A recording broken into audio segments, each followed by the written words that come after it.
Today we're going to have a bit of a chat about the SMB 1001 standard for cybersecurity for small and mid-sized businesses. Cam. Yeah, a lot of interest in this topic from customers and industry in general. So thought it would be a good idea to unpack this one a little bit. Yeah. All right. Well, it's essentially a standard that's been designed as a gateway to ISO 27001 is how I've understood it. So it's for smaller businesses that can't really take on the burden of doing a full ISO 27001 implementation, or at least can't do it all at once and want to have some benefits before they complete the entire project. So it can be seen as a stepping stone towards ISO 27001 compliance and certification. Yeah, almost like, you can, I saw an analogy here where you can put ISO 27001 in front of somebody and the kind of question is, where do I start, right? How do I even do that? Start? Yeah, whereas I guess what you're going to run through today, SMB 1001 is more of a, probably an improvement on ASD Essential 8 without needing to... Yeah, I think so. I think that the objective here is because the ASD Essential 8 is just a set of controls, and that's great. They're great controls, fantastic set of controls, but they don't provide organizations with any type of ISMS platform, which is the greatest advantage of something like ISO 27001, as you well know, as a consultant that works in that space. But I guess the full ISO 27001 is so big and it takes so much effort to get moving. At least that's the I guess the perception in the market. I think sometimes we'd like to challenge that perception at Proaxiom by having such a clear and structured project delivery strategy for implementing it. But I think the perception in general in the market is that ISO 27001 is it's a behemoth. I mean, is that what you see when you're talking to customers? Do they think it's too big in the SMB space to implement in a time that they get a return on investment that makes sense to them in budgetary cycles that they can justify to leadership, for example? Yeah, look, the way I'd see it is that, ISO 27001 is a very comprehensive framework, right? And some of the differences that we'll talk about with, for example, because we have talked about the differences between ASD Essential 8 and ISO and NIST. Yeah. But when it comes to, SMB 1001, so ISO gives you a bit more flexibility around your scoping of your information security management system, your ISMS. Yeah. And that's a significant advantage, isn't it? Because I think SMB 1001, it's just the whole organization, isn't it? Yeah. And there's no debate on that, which is fine, because if you're a smaller organization, it makes that simple. You don't have to go through that process that you have to with ISO 27001 of defining the context of the organization and establishing the scope of your ISMS and all those sort of administrative bits and pieces that do, as you sort of pointed out earlier, they're the building blocks of your ISMS, right? Who are we? What do we do?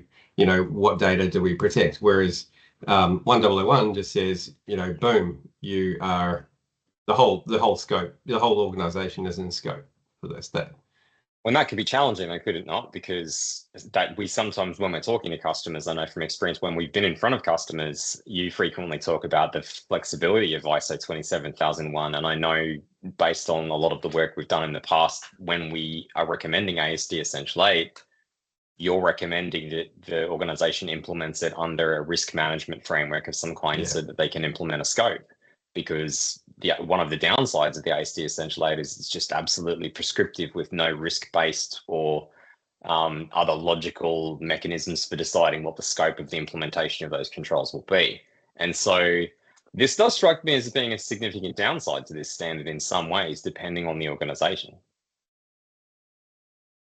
Yeah, so I think, it's probably, and the way it's talked about a little bit too, is a pathway towards, for example, your ISO 27001. So, it's probably a great starting point for a smaller to mid-tier organization if they are just looking to follow the bouncing ball as far as, here are a set of requirements, which is what SMB 1001 provides. And here is a definition of the maturity level that you need to meet in order to be compliant with, that requirement, as per that maturity level.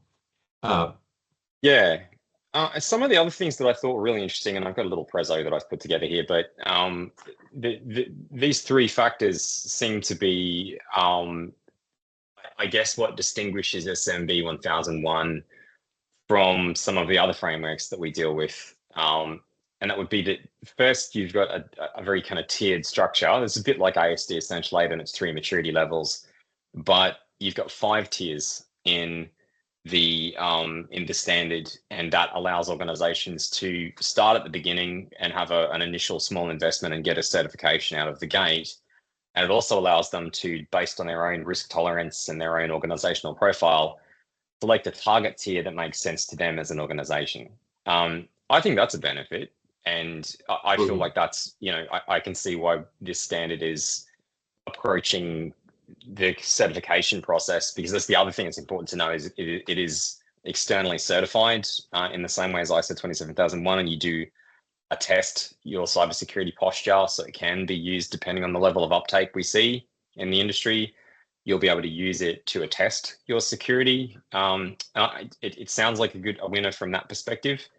It is focused on SMBs, so it's the controls are they're sort of generic in nature in some ways, but they're also high value controls, and they've come out of the ASD cybersecurity framework. So they're not one-to-one aligned with the ASD Essential 8, but there are some ASD Essential 8 controls in there, and there's some interesting positioning of those controls in the tiers, which we could get into a little bit later. And the third thing that I found interesting was that it's a yearly cycle. So every year they're going to commit to having a new version of the standard, which will mean that organizations will have a process they need to follow, and they might have additional controls each year that they need to implement, and those will be in response to what's happening in the threat landscape. Do any of those jump out at you as someone who works in this space as being, pros, cons, good things, bad things? I think it is what it is, right? Like, I think that they're both pros and cons in some ways. I think, one of the points that maybe needs to be highlighted here is that there's the 5 maturity levels, and the attestation for levels 1, 2, and 3 is it's a self-attestation. If you want to go it's only 4 and tiers 5. 4 and 5. Those are the ones that are actually, those tiers are the ones where you're going to the third parties for attestation. So that means that the cost of getting into the first 3 tiers is less, because you don't have to involve third parties. Yeah, correct. Yeah, that's right. And it's as good as your own sort of self, attestation. The other thing too is that it's a 12-month cycle, so it's good for 12 months. I think that's both good and bad.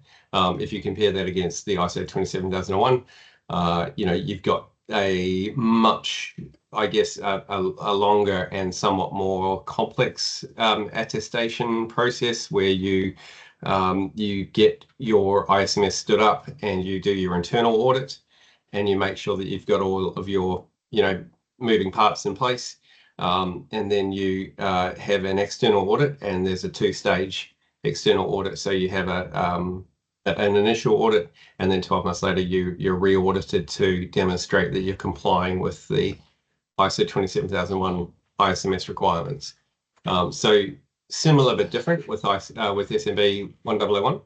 Do you get an idea of like the scale? Like, will the scale of the internal audit and the external audit, if you're going for the levels 4 and 5, is the scale that much smaller in terms of the SMB 1001 assessment process, although the attestation process compared to ISO 27001?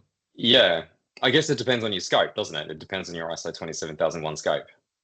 Yeah, also, the number of controls is significantly reduced for SMB 1001, right? So for ISO 27001, 2022, for example, you've got your 93 controls that you would apply, and you have to justify if you are or are not going to, well, sorry, you have to justify if you're not going to implement a control, then you have to be able to justify that.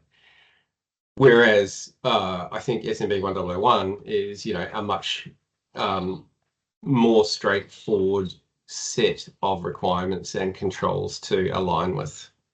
It seems to me that one of the advantages for small businesses may be that there are less decision gates to go through, less general management overhead. It's much more prescriptive, a lot less flexibility though. But with the advantage of not having that flexibility means that there's less administrative overhead that will be associated with getting the framework in place in your organization. And I suppose what the SMB 1001 committee was betting on was that the types of organizations that are working with this standard are the kinds that will prefer to have that lowered administrative overhead and therefore cost at the expense of having some more prescriptive controls and less latitude. So let's move on. So we've kind of talked about the ISO 27001 comparison, but as far as the comparison with the ASD Essential 8 is concerned, I think the main takeaway here for people, and I'm interested in your input on this too, is that the ASD Essential 8 is just a set of controls and some guidelines on assessing whether the controls have been implemented correctly or not in an organization. It doesn't have any type of policy or executive or organizational context type framework for you to decide anything about the controls or which tier you should be at. It's an adversarial framework, so you decide which maturity level you should be aiming at based on what you think your adversaries are. But as opposed to the SMB 1001 standard, there's really no ISMS or management processes or anything that come with the framework of the ASD Essential 8. It's just a set of controls. Is that your view as well? Yeah, I think, probably no one necessarily wants to be saying this too loud, but I think the ASD Essential 8 is pretty fairly well acknowledged as being quite limited. Yes. It is the Essential 8. If you're not doing anything else, make sure you're doing these things, right? But it's like, what is that saying about, when you're a hammer, everything's a nail. You just got to, if you're not doing anything else, do the ASD Essential 8. But look, if you want any more, customized or tailored, controls to protect your organization and its data, then you want to be looking at some framework that's a bit more comprehensive. And I think to finish that point though, there is this transcendence from your ASD Essential 8, your SMB 1001 through to the likes of, the ISO 27001, the NIST Cybersecurity framework, where they are becoming really risk-based frameworks that you're actually making risk-based decisions around how you apply controls to the scope of your organization. Now, none of that is wrong, right? It's not to say this is right, this is wrong, this is better, this is worse. It really does just depend on what's most appropriate for the organization, right? And I guess you could see as a continuum of how much administrative or planning effort is going to go into tailoring cybersecurity for your organization, this ramp from ASD Essential 8 through SMB 1001's tiers and up to ISO 27001 as being graduations of how much flexibility versus prescriptiveness you're looking for in your organization. I suppose that's how I view it. Is there more nuance to it than that as from your perspective? I would potentially I agree with you there. And I think it might just be that with that flexibility potentially also comes some complexity as to how you operate it. Actually, that is a good point too. I think, there's more to this conversation, right? Like, it is, I think it does come back to what the need of the organization is, but you also look at, I guess, the more comprehensive frameworks are also how you continue to operate. So whereas ASD Essential 8 and, SMB is about more like a sort of point in time implementation of controls, and then you run them. I suppose it's probably worth, a bit more of a deep dive into that in a separate session. Separate video, yeah. The other, I think, thing that's worth talking about in terms of advantages is, I guess, the alignment to ISO 27001, seeing it as a stepping stone, because the idea being that the effort that you put into tiers 1 through 5 in SMB 1000 is not likely to be wasted if your ultimate goal is ISO 27001. Oh yeah. So I suppose I haven't seen that play out yet in any customer sites, and certainly it's early days for SMB 1001 as far as industry uptake is concerned. But based on reading the standard, I can see how you would graduate from SMB 1001 to ISO 27001. Does that seem like a clear path to you? No, not necessarily, but like I think that what you're saying in essence is true, right? That if you go through a progression of SMB 1001, then you look at moving towards ISO 27001, you're going to have some of the controls in place at a minimum.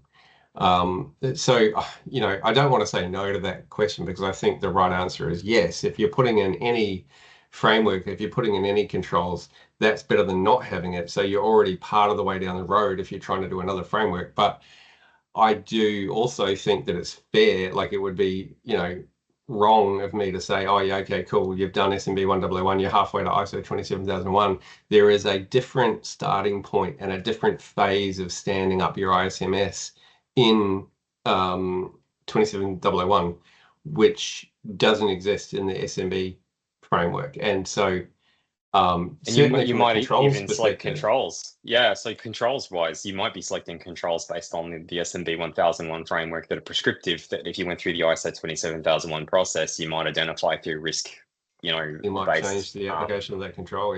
Yeah, that's right. You might significantly implement that control differently. But I suppose I can see that net effort, some majority percentage of the effort that's gone into SMB 1001 will likely contribute towards your ISO 27001 ultimate goal. That does make sense to me. I think we've already talked about the accessibility side of things, tier 1 being really easy to get into, actually really very basic controls at tier 1.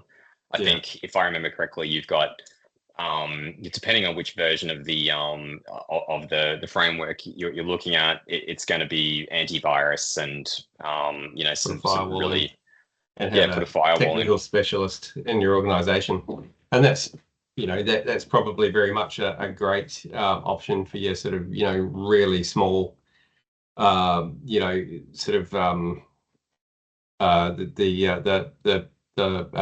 chip shops and things like that. I think that may be just too much of a generalization, but I guess that law firm that we were talking about a little earlier would be a great candidate for that, right? They don't need to be excessive. They just need enough protection in place to know if anyone's tripping over the tripwire on the way in. And I think that's the other important thing to consider with this standard, is that you don't necessarily have to go all the way to tier 5. I think that they've really delineated in the standard that organizations should select the tier that they should go to based on their risk tolerance and their organizational profile, rather than aiming at tailoring, using a risk-based process to create controls or identify controls that match their risks. Just really kind of going, okay, the organizational context is about selecting which tier to aim at, and then moving up those tiers. So I suppose that scalability tier structure is something that organizations might find a benefit in the standard as well. So some of the challenges, though, that we've identified are that limited recognition. So, of course, ISO 27001's been a standard for a really good long while. It's had some really great revisions over time, and it's super well accepted world over. I don't think we've mentioned yet the SMB 1001 standard is an Australian standard. So for Australian organizations, it's a pretty great way to, take advantage of the advice that's been provided by the ASD in a way that's really consumable, but they are shopping it as an international standard now too.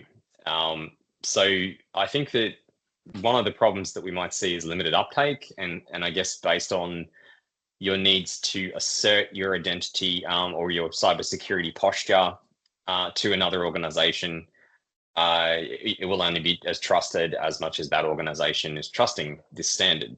Whereas ISO 27001 has a very well-established pattern of trust with other organizations. I think that the evolving framework thing, the yearly cycle, that seems to me like an advantage in that it keeps up with changes, to what's happening, and it's at a much more frequent pace than something like ISO 27001 or the ASD Essential 8. But SMBs might struggle to keep up with that if they don't have the right advice and the right help too, right? So that that could be a concern. And I guess that feeds into the third challenge we've identified there, which is SMBs may struggle as a result of that yearly cycle and the business process integration side of things, as opposed to something as prescriptive and control based as the ASD Essential 8, that they will have trouble allocating enough resources to getting this done. A lot easier than ISO 27001 certainly, but I think it remains to be seen whether or not there's going to be offerings in the market that make sense to SMBs in terms of the financial like the economies of scale. Are there any others that strike you, or any comments you'd make about any of those? No, I think we've pretty much covered the gist of it today, I think. So the implementation process as recommended by the standard is an assessment. So that's something that we do a lot of for customers right now around both ASD Essential 8 and ISO 27001. I think the assessment process will probably be a little shorter for SMB 1001 because there's less controls to identify. There's less work involved in the risk side of things, and more kind of a shorter cycle in identifying which tier organizations should be working towards. The planning is also simplified because, again, you're only aiming at a limited set of controls, and you don't have to do any kind of scoping either, right? It's the whole organization. So an SMB is usually going to be a relatively small organization. So I suppose that scoping activity is probably less applicable from an ISO 27001 perspective to these smaller organizations, because really probably the whole organization should be in scope for an SMB. Do you have any strong opinions about that? I do, but it's a separate blog, I think, because I think that anything over your sort of 50 to 75 seat organization should be starting to look at what's in scope and out of scope for their I would tend to agree. System. At that size, they tend to have enough different departments, enough different processes, business functions that are have different levels of priority or sensitivity in the organization. So it's likely that they'll benefit from scoping. And I think there's an interesting inflection point between something like SMB 1001 and a correctly scoped ISO 27001 implementation, for example. So certainly something that's worth discussing. I guess the implementation is really just at that point deploying the chosen controls and processes, and that's a really important thing to delineate, is that there's processes as well. So they're going to be reporting, and there's some detection and response responsibilities in the standard. And they do recommend at tiers 4 and 5 that you engage a third party, professional cybersecurity services firm to do some of the heavy lifting for you. And then there's the certification process. So there's organizations out there who are qualified to come in and do an assessment. I believe it's an internal assessment first, isn't it? A bit like ISO 27001, and then you get a third party to come in and assess you once you've implemented the controls. Not sure. Yeah, brand new. So I guess that's that. My understanding is that the third parties come in, and we have to get that done once a year. So and I'm not clear on what the sort of the going rate for an assessment will be either. So that's something to discover for sure. There's also some speculation here about the future. So, we might have integration with AI-driven threat detection systems that are going to make SMB 1001 a little simpler. International recognition and adoption, that's something that they're really aiming at. There's, they're pushing aggressively for international and, recognition of the standard. And I think they're probably looking at more, cloud security platforms in the future as well. So I guess that's really the end of the presentation. So I suppose to summarize, the standard is something that we are waiting to see if there's going to be a lot of interest from customers about this standard, and it'll be interesting to see whether perhaps like larger organizations are willing to look at SMB 1001 the same way that they look at ISO 27001 for third-party risk management. Looking at smaller vendors who supply them with, like manufacturers in Australia that supply larger organizations with, like retail organizations with, goods. Will those organizations be interested in SMB 1001 as a standard? I guess that remains to be seen. That's only the third year for the standard, and this is the first year where it's become a hot topic, I think. So be interesting to find out. Yeah, great stuff. All right, Ken. Thanks for joining me.